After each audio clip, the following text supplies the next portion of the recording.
Jésus, tu as les paroles de la vie. Jésus, tu as les paroles de la vie. Jésus, tu as les paroles de la vie. Alléluia. Jésus, tu as les paroles de la vie. Hey. Jésus, tu as les paroles de la vie. Oh, moi, tu as les paroles de la vie. C'est toi que je veux louer. À qui irions-nous? C'est toi que je veux chanter, mon roi. À qui irions-nous? Ah, Jésus est la parole de la vie. Amen, amen, amen. Gloire à Dieu. En tout cas, Jésus est la parole de la vie. Jésus est la parole qui libère. Il a les paroles qui délivrent. Il a les paroles qui sauvent. Il a les paroles qui déchaînent. Il a les paroles qui relèvent, qui consolent. Mais il est lui-même la parole. Est-ce que tu peux dire amen à cette parole? En tout cas, bienvenue à tous et à toutes sur la chaîne des amoureux de la parole de Dieu. Ce n'est pas ma chaîne à moi, c'est notre chaîne à nous tous ceux qui veulent rentrer dans cette armée que le Seigneur veut lever dans la francophonie, à savoir l'armée des assoiffés, des amoureux de sa parole. En tout cas, bienvenue. Si tu es nouveau sur ma chaîne, si tu es non chrétien en tout cas, je te souhaite toujours la bienvenue. C'est même ici que ta place doit être. C'est toi là qu'on attend. Donc, reste jusqu'à la fin. Et si tu es chrétien et que tu es nouveau, en tout cas, je t'invite tout simplement à aller regarder la première vidéo que j'ai faite sur la présentation de la chaîne Parole de Vie, où j'ai parlé de la vision de la chaîne et où je me suis présentée moi-même. Donc comme ça te permettra de mieux rentrer, voilà, de mieux comprendre tout simplement ce qui se trame sur cette chaîne, de quoi est-ce qu'on parle, etc. Amen, amen. En tout cas, si toi tu es ancien ou ancienne, que tu t'es déjà abonné, je te souhaite la bienvenue. Aujourd'hui, nous allons parler de méditation. Nous allons parler de méditation de la parole comme promis lors de la première vidéo. Aujourd'hui, nous allons rentrer vraiment dans la question de la méditation. C'est quoi la méditation? Comment méditer? Qu'est-ce qu'il nous faut pour pouvoir méditer, etc. Donc, si tu veux tout savoir, en tout cas, je te conseille de rester jusqu'à la fin. C'est parti. Donc, aujourd'hui, nous allons parler de méditation. C'est quoi la méditation? Méditer la mémoire, c'est quoi? Comme les Ivoiriens disent là, c'est quoi la méditation? Moi, j'entends méditer tout le temps, mais c'est quoi en fait? C'est la méditation. Donc voilà, je vais t'expliquer c'est quoi la méditation. Et on va commencer, le premier point, on va consister à définir les différents termes. Je vais te définir c'est quoi la lecture, c'est quoi la méditation, comme ça tu pourras comprendre la différence qu'il y a entre les deux. Donc, je suis allée chercher dans le dictionnaire Larousse. La lecture, en tout cas, Larousse définit la lecture comme étant l'action de lire, de déchiffrer toute espèce de notation, de prendre connaissance d'un texte. En tout cas, moi, c'est la dernière phrase qui m'intéresse, de prendre connaissance d'un texte.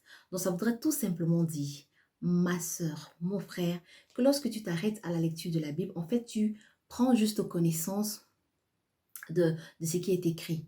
C'est-à-dire que si on te donne le verset, le fameux verset que tout le monde connaît, Jean 4, Jean 3, autant pour moi, verset 16, tu sauras citer c'est quoi ce verset. Dieu a tant aimé le monde, blablabla. Tu connais bien ce verset. Mais est-ce que tu en as la révélation? Moi, je t'ai dit dans mon témoignage que j'avais entendu ce verset longtemps, mais le jour où le Seigneur a ouvert mon cœur et qu'il m'a montré l'aspect spirituel de ce verset, ça a changé ma vie, d'accord? Donc, si tu t'arrêtes à la lecture, la parole ne deviendra pas vis dans ta vie. Moi, j'ai l'habitude de le dire parce que la parole, c'est la vie. Ça ne, voilà, la puissance qu'il y a dans la parole ne va pas agir dans ta vie parce que tu n'en as pas la révélation. Tu t'es arrêté à la connaissance, à l'information. Voilà, je sais, je connais l'histoire d'Abraham, je connais l'histoire d'Isaac, je connais l'histoire d'Adam et Ève, je connais tel verset, etc. Et puis, c'est tout. Donc, voilà. Pour la méditation, Larousse définit la méditation comme étant l'action de réfléchir, de penser profondément à un sujet, à la réalisation de quelque chose, d'accord? J'ai pris 3 définitions pour que tu puisses mieux comprendre. Donc, tu comprends ici quand on s'arrête sur le thème penser profondément. Donc, ça va en profondeur. Ça ne s'arrête pas à la lecture. J'ai lu le mot aimer et puis je m'arrête à l'aspect littéraire du mot aimer. Par exemple, Dieu a tant aimé le monde. Voilà, quelqu'un qui va aller plus loin dans ça va se demander, mais c'est de quel amour qu'on est en train de parler? Et tu sais, comme moi, qu'il y a plusieurs types d'amour. On parle de quel amour? De quel amour Dieu a manifesté? Voilà, envers l'humanité. C'est de quel amour qu'on parle? Comment est-ce qu'il a aimé le monde? C'est l'amour d'un frère et sa sœur ou d'une sœur avec sa sœur ou l'amour d'une femme envers son mari? C'est de quel amour qu'on parle? Ça, c'est déjà la méditation. Tu es déjà en train d'aller en profondeur pour comprendre voilà la profondeur tout simplement du verset. Je vais te donner la deuxième définition qui me plaît également. C'est l'attitude qui consiste à s'absorber, autant pour moi, dans une réflexion profonde dont tu t'absorbes. Voilà, tu réfléchis tellement que tu es absorbé dans cette réflexion. D'accord? Et la troisième définition, Larousse dit, c'est la concentration du corps et de l'esprit sur un thème. J'aime beaucoup cette définition. C'est tout ton être qui se met pour vraiment te concentrer. C'est quoi l'amour? De quel amour parle la Bible? De quel amour Dieu a aimé le monde, etc., etc. Et petit à petit, tu vas en profondeur, le Saint-Esprit te conduit et bam, tu tombes sur une vérité biblique extraordinaire et c'est juste la liberté pour toi, d'accord? Vous connaîtrez la vérité vous affranchira. Et comme je te le dis toujours, tous les versets que je donne comme ça en temps réel, parce que le Saint-Esprit me met ça à cœur, je vais mettre les références dans la barre de description, d'accord? Parce qu'on a beau préparer, mais en temps réel, le Saint-Esprit continue de parler. Maintenant, on va continuer. Maintenant que tu sais c'est quoi la lecture, c'est quoi la méditation, il y a quelqu'un qui est en train de dire, en tout cas, moi je veux faire partie de cette armée des amoureux de la parole de Dieu. C'est quoi la suite? Qu'est-ce qu'il me faut en fait? Je vais entrer dans l'école du Saint-Esprit, là, il me faut quoi? Voilà, qu'est-ce qu'il te faut pour te lancer dans une vie de lecture et de méditation si tu veux entrer dans l'école du Saint-Esprit qui est l'enseignant par excellence? Voilà, tu as besoin de tout ce dont un étudiant a besoin pour aller à l'école. Lorsqu'on ouvre le sac d'un élève ou d'un étudiant, qu'est-ce qu'on y trouve? On trouve ses cahiers, on trouve des stylos, voilà, le matériel pour prendre note. On trouve des livres, par exemple, voilà, il y a des gens qui ont des livres pour des matières en particulier. Et voilà, on trouve toutes ces choses. Donc, c'est pareil pour toi, enfant de Dieu. Si tu veux aller à l'école du Saint-Esprit, voilà, je vais te citer comme ça les différentes choses. Je te donne ici la liste du matériel dont tu as besoin. Voilà, tu vois, quand tu commences, quand mes enfants, ils vont à l'école primaire, on donne toujours à la rentrée une liste pour les parents. La maîtresse a besoin de tel nombre de cahiers, de tel style de stylo, etc. En tout cas, ici, je vais te donner ce dont le Saint-Esprit a besoin pour pouvoir mieux t'enseigner. C'est parti. Le premier matériel, c'est l'incontournable. Ah non, j'aime trop ce livre. C'est la Bible. C'est l'incontournable. Le Saint-Esprit, comme un enseignant naturel, se base sur quelque chose, sur un document pour pouvoir t'enseigner. Et lui, il se base sur la Bible, sur la parole de Dieu pour pouvoir t'enseigner. Donc, tu as besoin d'une Bible. Et j'ai envie de préciser une Bible papier. Maintenant, je ne sais même pas pourquoi te dire une Bible papier, parce que quelqu'un va me dire, en tout cas, j'ai ma Bible dans ma tablette, j'ai ma Bible dans mon iPhone, c'est bien. Ça te permet de l'utiliser quand tu es en déplacement, mais en tout cas, ça, Bible papier, ah my God, je ne sais pas comment expliquer ça. Il y a une dimension spirituelle en tout cas, quand tu as la Bible en papier qui n'est pas, qu'on ne sait pas expliquer. En tout cas, moi je te conseille, ce n'est qu'un conseil, si tu veux méditer à la maison pendant tes temps de méditation, parce que ça prend assez de temps. faut avoir ta Bible écrite. D'accord? Donc voilà pour le premier matériel dont ton enseignant, le Saint-Esprit, a besoin pour t'enseigner. Et je vais te conseiller d'avoir plusieurs versions de la Bible. Pourquoi? Parce que voilà, d'une version à une autre version, certains versets peuvent être dites d'une autre manière, d'accord? Tu peux lire, moi j'utilise le second 21, tu peux lire un verset dans le second 21, lorsque tu peux regarder dans Parole de vie, c'est le même verset, mais c'est dit d'une autre façon, qui peut soit être beaucoup plus compliqué ou beaucoup plus facile pour ta compréhension, d'accord? Donc ça facilite la compréhension du verset. Moi, particulièrement, sincèrement, je n'ai pas plusieurs Bibles papier, mais j'utilise un site en particulier que je vais mettre le lien en bas de description, c'est Sainte Bible. Donc, j'utilise ce site-là pour avoir les différentes versions, autant pour moi, des versets que le Saint-Esprit me met à cœur. C'est le site saintebible.com. Voilà, ça propose 5 versions de la Bible. Il y a qui est une version anglophone, voilà, en anglais. Les autres, c'est en français. Donc, ça propose Darby Bible, Martin Bible, ça propose Louis II Bible et ça propose également King James Bible. English Revised Version. J'espère que je prononce bien. Il ne faut pas que les anglophones viennent me jeter les cailloux ici là. Donc, c'est ce que le site propose. Voilà, voilà, ça te permettra d'économiser. Ou voilà, si toi, tu n'es pas assis financièrement, tu pourras travailler avec ce site. En tout cas, c'est avec ce site que je travaille beaucoup dans mes méditations. Il y a aussi également un autre site, c'est biblegateway.com. En tout cas, les anglophones, il faut m'excuser. Oh. Et ce site, ça propose 2 versions de la Bible, Louis II et Seymour. Donc, ça aussi, je vais mettre le lien en barre de description. Voilà. Donc, on va aller à un autre point. Comment choisir sa Bible? Quels sont les critères qui te permettent de choisir ta Bible? En tout cas, moi particulièrement, je n'ai pas eu l'occasion de travailler avec, du moins en version de papier, avec plusieurs versions de la Bible. Moi, je vais te conseiller, juste te donner 2 critères en tout cas. C'est au niveau de le premier critère, c'est au niveau de la langue.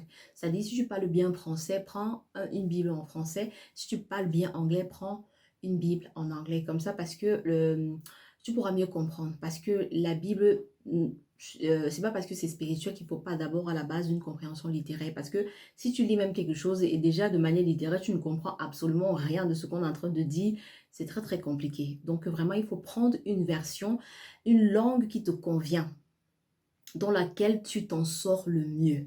Voilà, au niveau de la langue.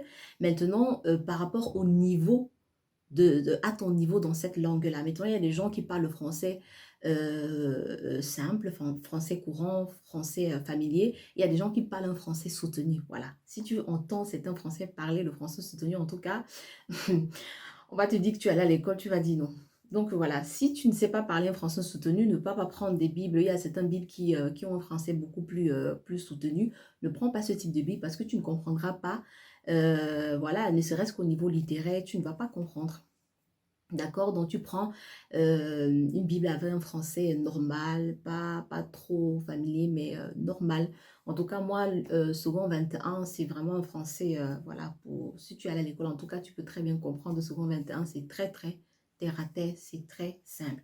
C'est, voilà, l'autre critère, c'est au niveau de la taille de la police. Donc voilà, il y a des personnes qui n'aiment pas lire des livres qui sont écrites, voilà, qui ont des petites polices. Ça les fatigue les yeux. Donc, si tu es si tu es dans cette catégorie, va prendre une Bible avec une police un peu plus grosse. Comme ça va t'aider, ça va te motiver à la lire. Donc, voilà. Il y a aussi des personnes qui ont des problèmes de vision. Surtout prendre la police qui vous convient le mieux. Voilà pour mes 2 conseils pour le choix de votre Bible. Maintenant, vous pouvez toujours, si vous êtes dans une église, vous référer à votre pasteur, à un responsable pour qu'il puisse vous conseiller mieux. Donc, voilà. Maintenant, on va passer à un autre matériel. Il te faut quoi? En tout cas, il te faut un cahier. Un cahier pour noter. Un étudiant ne va pas à l'école sans avoir ses cahiers. D'accord? Il te faut un cahier ou un bloc-notes pour noter. Moi, c'est ça que j'utilise. J'en ai plusieurs. Quand ça finit, j'en rachète encore. Comme moi, je médite actuellement la Bible en parallèle, c'est-à-dire l'Ancien et le Nouveau Testament en parallèle. Moi, j'ai un comme ça pour le Nouveau Testament et j'ai un pour l'Ancien Testament. Donc, absolument, il te faut un cahier parce que, comme on dit d'habitude, les paroles s'envolent, mais les écrits restent. Quand tu médites, parfois, il y a des téléchargements qui descendent là, le Saint-Esprit envoie, mais il faut absolument que tu notes. Non, sinon, après, tu ne te rappelles plus de ce dont il te parlait. Il faut noter. Voilà, il faut noter. Quand l'enseignant parle là, il faut noter. Oh. Comme nos frères ivoiriens parlent là, j'aime trop les Ivoiriens. Il faut noter, voilà. Donc, il te faut un bloc-notes. Et bien entendu, il te faut quelque chose pour noter, des stylos. En tout cas, moi, je prends des stylos. Je travaille avec les stylos de différentes couleurs, le bleu, le noir et le rouge.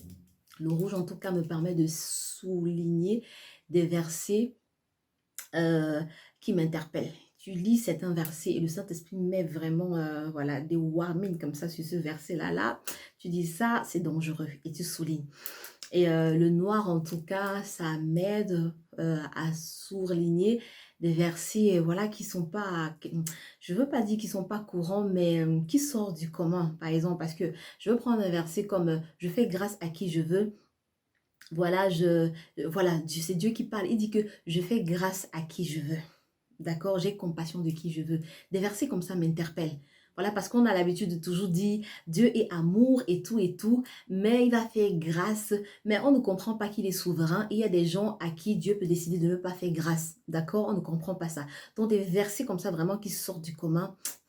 En tout cas, je souligne en noir et là, ça veut dire danger, danger. Et le Seigneur, Dieu s'est fâché. Et puis le bleu, tout simplement des versets, des versets simples. Il y a des versets que tu lis même de manière littéraire, tu comprends, voilà, des versets.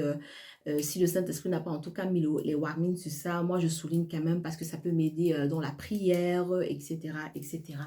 Ensuite, pour les personnes qui ne veulent pas travailler avec les bics, tu peux utiliser des fluos. Il y a des personnes qui fluotent leur Bible, voilà. En tout cas, moi je souligne. Et tu peux travailler avec des fluos de différentes couleurs. Ça dépend de toi. D'accord? Et j'entends quelqu'un qui dit, en fait, ma Bible va se salir. En tout cas, moi, si souligner pour toi, c'est sali, ma Bible, en tout cas, elle est bien sale. Parce que je souligne partout. Voilà, je vais te montrer. Moi, je souligne. Je souligne ma Bible de partout. Parfois, je fuyote même aussi. Voilà, il m'arrive de fuyoter aussi. Comme ça, voilà. Je ne sais pas si tu vois bien. En tout cas, voilà, je vais quand même te montrer que je souligne plein de choses. Voilà, en rouge, par exemple, des trucs comme ça, je souligne. Donc, voilà, voilà, voilà. Et tu as besoin également d'un dictionnaire. Je sais que mes frères africains, nous, là, on n'aime pas le dictionnaire. C'est pas dans notre culture. Mais ici, chez le blanc, mes enfants, par exemple, le dictionnaire fait partie de leur liste de fournitures. Donc, ils sont obligés d'avoir un dictionnaire. Mais nous, on n'a pas été habitués à ça, d'accord? Mais voilà, moi non plus, je n'aime pas un dictionnaire papier parce que, voilà, on m'a pas appris à fouiller dans le dictionnaire.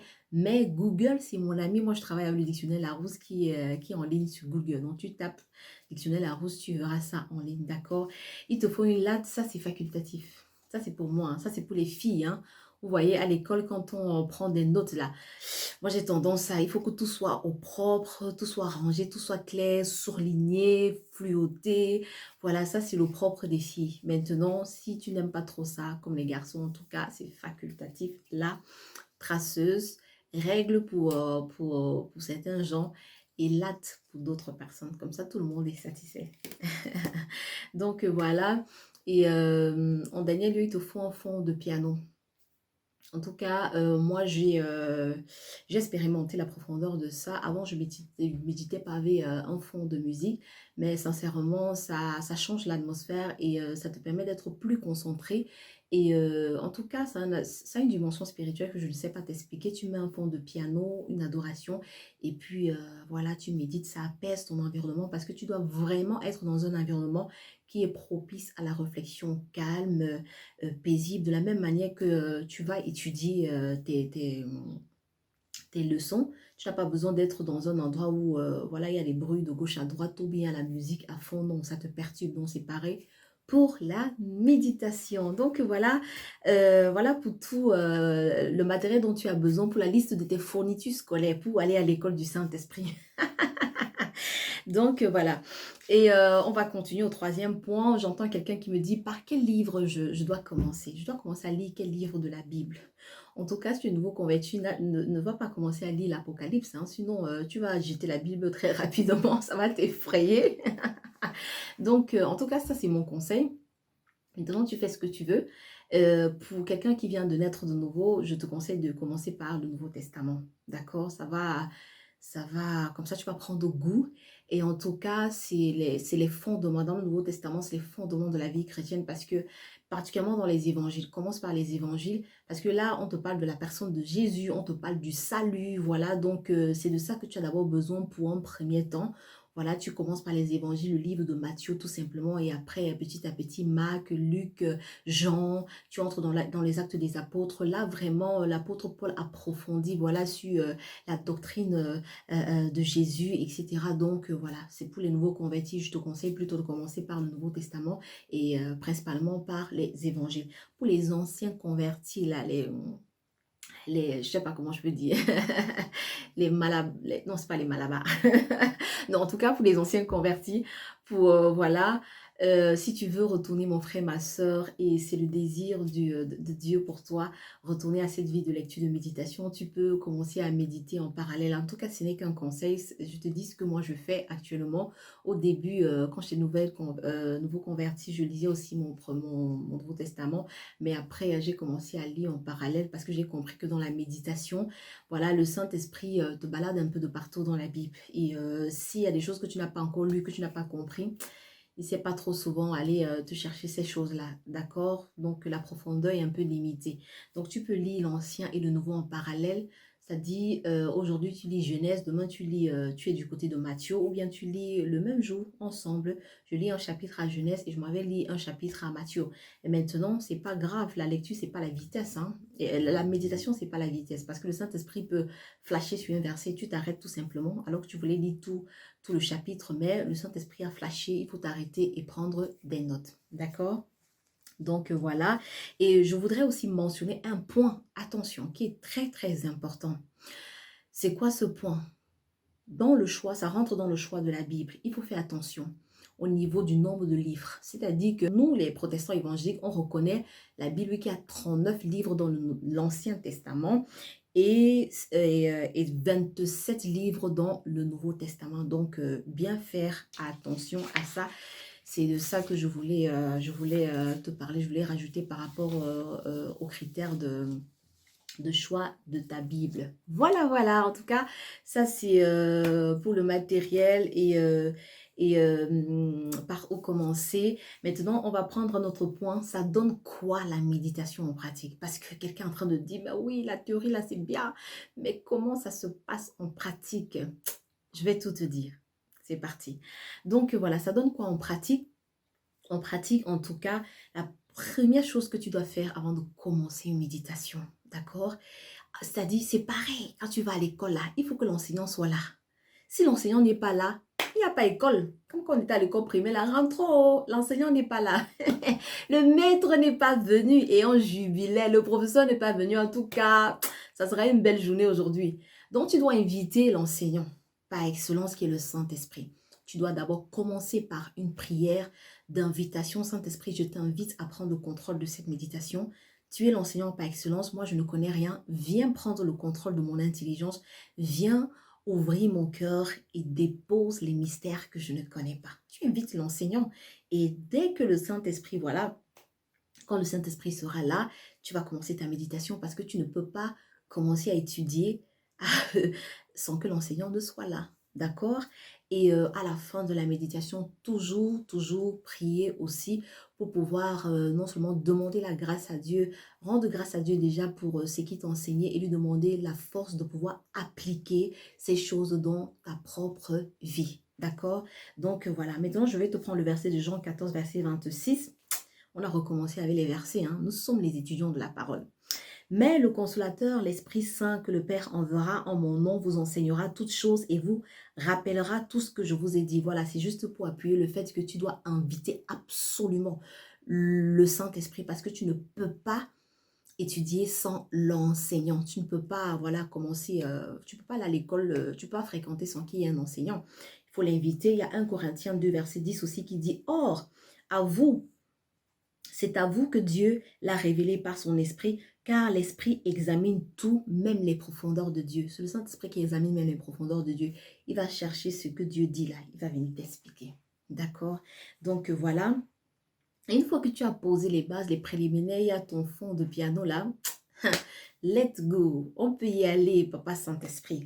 Donc la lecture peut commencer. Voilà, pour un nouveau converti, tu commences par exemple à lire le premier chapitre de Matthieu. Tu commences à lire. Ensuite, boum, il y a un verset qui te flash. Tu dis, ben, je ne comprends pas très bien ce verset. Et puis tu commences à chercher. Tel mot m'interpelle. Quand ça flash comme ça, comme le Saint-Esprit flash sur ça, tu t'arrêtes. Et puis tu relis. Vraiment comme... mon pasteur dit souvent, la Bible ne se lit pas rapidement. Il faut vraiment aller dans les détails, doucement, doucement, doucement. D'accord? Donc, quand ça t'interpelle, la première chose que tu dois faire, tu dois souligner les termes. Voilà les mots-clés du verset. Quels sont les mots que tu ne comprends pas? Quelles sont les phrases qui t'interpellent vraiment?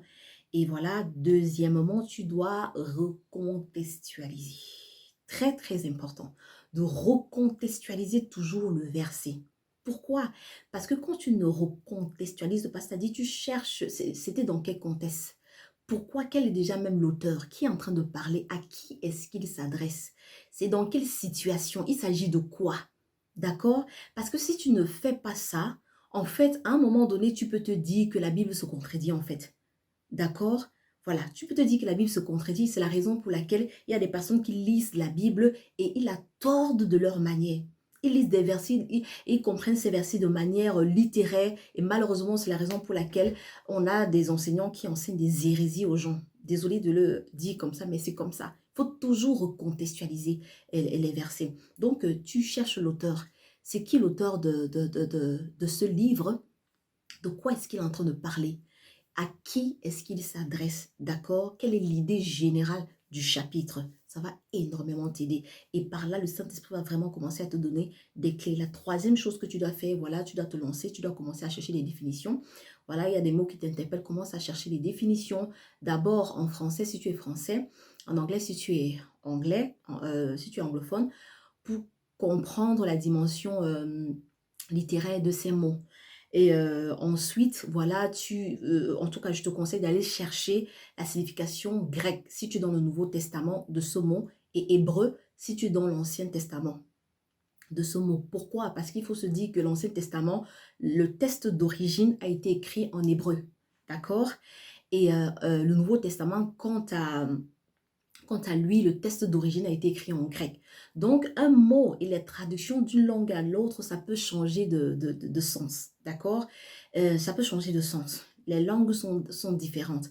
Donc, un mot, la signification d'un mot en grec peut ne pas être la même signification en français. Le grec peut être beaucoup plus profond dans la signification de ce mot que le français ne va pas trop en profondeur, d'accord? Donc, je t'invite à chercher c'est quoi ce mot en grec, si tu es dans le Nouveau Testament, et c'était quoi la signification?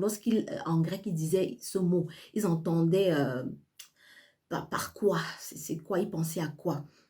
Et je vais te mettre aussi le site en bas de la description que j'utilise sur le site mctv.com. Voilà, eux, voilà, ils proposent... voilà, c'est une chaîne de référence. Donc, moi, je me fie à ça et c'est avec ça que je fais mes recherches. Donc, voilà. Et voilà, plus tu avances, plus tu cherches, plus tu cherches des définitions et ça te permet de reformuler encore. Parfois, ça, c'est selon la direction du Saint-Esprit. Parfois, je finis de chercher et le Saint-Esprit me pousse à reformuler. Voilà, le verset et bam, une vérité se présente comme ça. Tu dis, ah non, Saint-Esprit, tu es trop fort. Amen, amen, amen. Donc, voilà, voilà. Donc, petit à petit, le Saint-Esprit va te conduire. Il faut lire vraiment, il faut prendre le temps de lire, aller doucement. Parce que parfois, le Saint-Esprit m'interpelle, même seulement une préposition peut changer tout le sens d'une phrase. Ça dit un et, un don, je ne sais pas quoi. Ça peut changer tout le sens d'une phrase. Une virgule, un point. Ça, c'est le Saint-Esprit qui fait ça. Il attire ton regard sur ça et tu te dis, aïe, aïe, aïe, ça a changé tout le sens de la phrase. Tu vois un peu. Donc, il faut aller doucement et bien sûr, rester bien à l'écoute de l'enseignant par excellence Et petit à petit, quand tu as posé tous les bases, tous ces préliminaires, il commence à te conduire. Et c'est juste extraordinaire. Parce que là, pour les personnes qui disent Dieu ne me parle pas, tu es en communication directe avec le ciel. L'Esprit de Dieu est en train de t'enseigner. D'accord? Et après, il va commencer à te balader à gauche et à droite pour mieux appuyer ce qu'il est en train de t'enseigner. Il te prendra peut-être même un exemple d'un personnage de la Bible pour t'expliquer, pour appuyer ce qu'il est en train de te dire.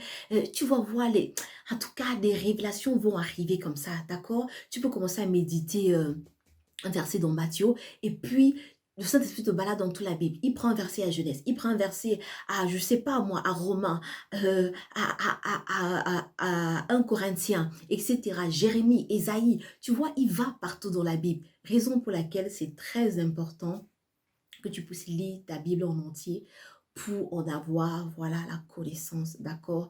Et de cette manière, le Saint-Esprit pourra aller plus en profondeur avec toi parce qu'il sait qu'il peut te parler. S'il te parle, par exemple, de l'histoire de Job, tu connais l'histoire de Job, d'accord? S'il te parle de l'histoire de Esther, tu connais l'histoire de Esther, de Anne, tu connais l'histoire de Anne, tu sais ce qui s'est passé avec Anne, etc. Il peut te prendre, pendant que tu lisais Job, il y avait un verset qui disait, par exemple, j'avais entendu parler de toi, mais aujourd'hui mes yeux t'ont vu. Et le Saint-Esprit de prendre ce verset, il vient encore appuyer ce dont il est en train de t'enseigner. D'accord? Donc voilà, voilà, en tout cas.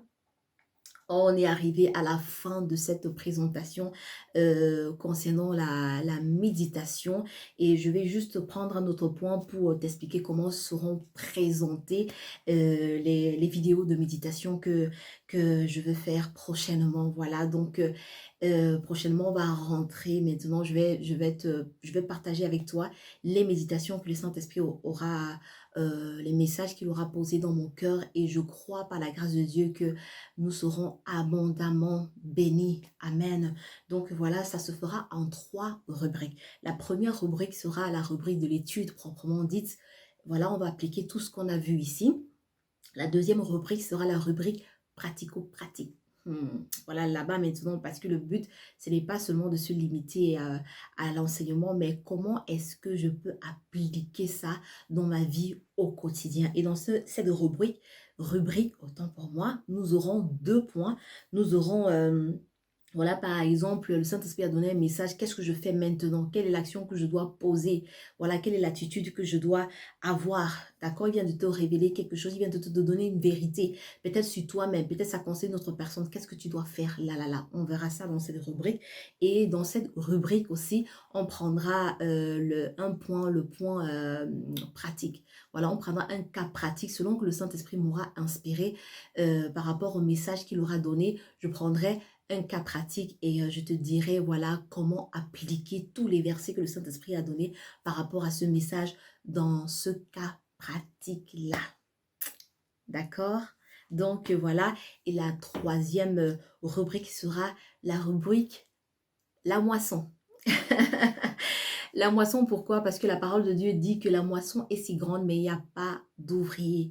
La moisson, c'est-à-dire ceux-là qui ne connaissent pas Jésus et aussi ceux-là qui un jour ont accepté Jésus dans leur vie, mais ils ont rétrogradé malheureusement, voilà, parce qu'ils n'étaient pas fondés sur la parole. Ils ont rétrogradé, ils sont retournés en arrière, ils sont retournés à ce qu'ils avaient vomi, ils sont retournés au monde. Il y aura une rubrique pour eux, pour pouvoir aller cueillir la moisson, voilà. Comme Jésus a dit à ses disciples, vous serez pêcheurs d'hommes, d'accord? Désormais, vous allez pêcher les hommes, donc on va aller à la pêche des hommes, de la moisson des hommes. Et voilà, on donnera comme ça l'occasion aux personnes qui ne connaissent pas Christ de pouvoir faire la prière du salut si le message les a touchés. Également à nos frères et sœurs qui ont lâché la main de papa, de revenir comme l'enfant prodige, attraper encore la main de papa parce qu'il est amour, il est bon et il n'attend que notre retour à la maison. Donc voilà, voilà. En ce qui concerne la fréquence de post, vraiment, je ne vais pas donner un jour, une heure pour poster mes vidéos, de peur de ne pas... de ne pas être fidèle à ce que j'ai dit. En tout cas, ce que je reçois actuellement, ce que je vais poster mes vidéos en fonction de ce que le Saint-Esprit aura mis dans mon cœur pour vous. Donc, je médite tous les jours par la grâce de Dieu. Voilà, mais c'est pas tous les jours que je vais partager mes méditations. C'est en fonction de ce que le Saint-Esprit aura mis dans mon cœur. Est-ce que je le partage ou je le partage pas? Donc, je vais le faire. Je vais faire des posts de manière aléatoire. Donc, pour toi qui es abonné, donc tu as intérêt à t'abonner.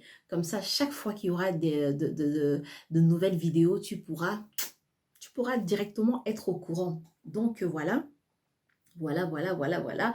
On touche tout doucement à la fin de cette vidéo. J'espère que je n'ai rien oublié. Et en tout cas, si tu as des questions,